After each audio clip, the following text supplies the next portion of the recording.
सोचो एक ऐसी जगह जहाँ फोटो लेना मना है, एंट्री मना है, इवन आसपास जाना भी रिस्क है और लोग कहते हैं यही वो जगह है जहाँ पर एलियंस को छुपा कर रखा जाता है। और इस जगह का नाम तो तुमने जरूर सुना ही होगा, एरिया 51 यार। पर आज मैं जो तुम्हें बताने वाला हूँ शायद उसके बाद से तुम एरिया 51 को सिर्फ एक र्यूमर नहीं बल्कि एक रियल मिस्ट्री समझने लगोगे, क्योंकि कहानी शुरू होती है 1947 से।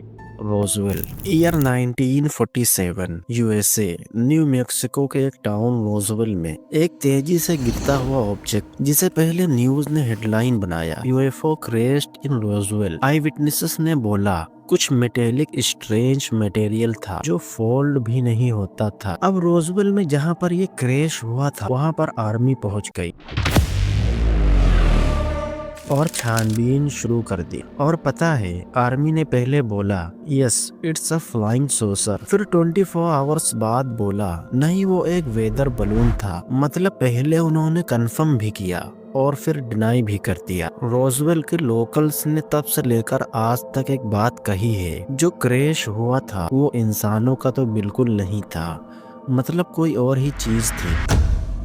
और इसी केस के बाद एक नाम दुनिया भर में फेमस हुआ, at Area 51. Happens at Area 51 here in southern Nevada. Are there aliens or UFOs out there? Sky and crashed just near Area 51. Area 51. Area 51 the place जहां क्रैश हुआ यूएफओ ले जाया गया था। एटलीस्ट लोगों का तो यही कहना है। अब चलो सच का दूसरा साइड भी देखते हैं। कोल्ड वॉर का टाइम था।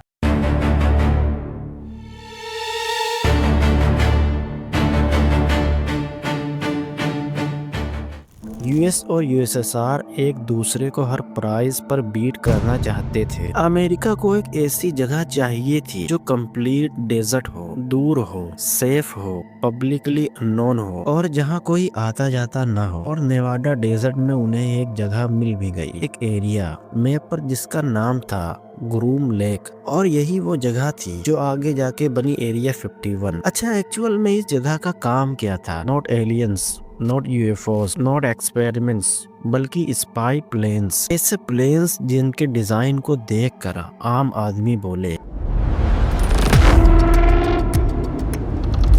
ये क्या चीज है, ये तो प्लेन जैसा भी नहीं लगता। और इसी कंफ्यूजन ने यूएफओ थियरीज को फ्यूल दिया। अब तुम सोचो 1950s में लोगों की आदत थी सिंपल नॉर्मल एयरप्लेन्स देखने की, और एक दिन आसमान में ऊपर से एक टील जैसा शाइनी साइलेंट ऑब्जेक्ट गुजर जाए तो कोई भी बोलेगा यूएफओ। लेकिन सच क्या था? U-2 spy plane, SR-71 black bird या फिर F-117 नाइट हॉक एक stealth jet. These were real UFO looking planes. U-2 एक एल्टीट्यूड पर उड़ता था जहां कोई प्लेन नहीं पहुंच सकता था। सिल्वर कलर का होता था, धूप में यूएफओ जैसा चमकता। SR-71 ब्लैक बर्ड इतना फास्ट कि मिसाइल भी कैच ना करे, शेप ही इतना अजीब कि एलियन टेक्नोलॉजी लगे। F-117 नाइट हॉक एक फ्लोटिंग पॉलीगन जैसा प्लेन, स्टेल्थ मोड, रेडार में दिखाई भी नहीं देता। सोचो 1950s और 1970s के लोग ऐसे शेप्स को क्या बोलते?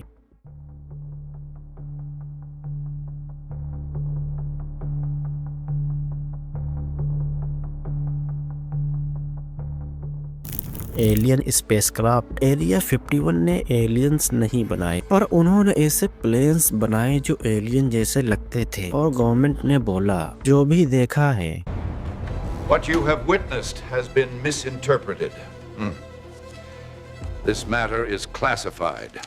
गलत मत बोलना, क्लासिफाइड है। यहीं से कंस्पिरेसीज स्टार्ट हो गई। अच्छा उस वक्त में 60s के टाइम पर जब भी कोई इंसान नाइट स्काई में कोई भी अजीब चीज देखता तो उसकी जबान पर सबसे पहले एक ही शब्द आता था, एलियंस। और यही चीज हम प्रेजेंट टाइम में भी देखते हैं। जब कोई ऐसा इंसिडेंट होता है या फिर गवर्नमेंट हर चीज डिनाई करे, बस समझ लो कुछ छुपा रहे हैं। 1989 में बॉब लजार नाम का एक शख्स इंटरव्यू देता है। And a scientist. I've worked, and also I'm more prominently known for working at Area S4, which is about 15 miles south of Area 51 in the Nevada desert, which is a top secret government research facility. और वो कहता है मैं area 51 के पास एक facility में काम करता था और मैं एलियन स्पेसक्राफ्ट को रिवर्स इंजीनियर करता था, मतलब शिप को तोड़कर समझना कि वो कैसे काम करता है। पॉप के क्लेम्स ने दुनिया को हिला दिया। उसने बोला वहाँ 9 एलियन क्राफ्ट्स रखे थे, उनके इंजन्स ग्रेविटी को बेंड करते थे, उनका फ्यूल एक अननोन एलिमेंट था, एलिमेंट 115, और उसका ये भी कहना था कि गवर्नमेंट सब छुपा रही है। पर सवाल ये है, क्या बॉब सच बोल रहा था या अटेंशन चाहता था? टिल टुडे गवर्नमेंट ने उसकी स्टोरी को डिनाई भी नहीं किया और प्रूफ भी नहीं किया। उन्हें बस एक ही बात आती है, नो कमेंट्स। नैरेटिव और स्ट्रॉन्ग हो गया। आज भी एरिया 51 के गेट्स पर armed guards, no fly zone, trespassing पर shoot on sight rules, 2027 surveillance, क्योंकि आज भी वहाँ न्यू एयरक्राफ्ट, सीक्रेट टेक,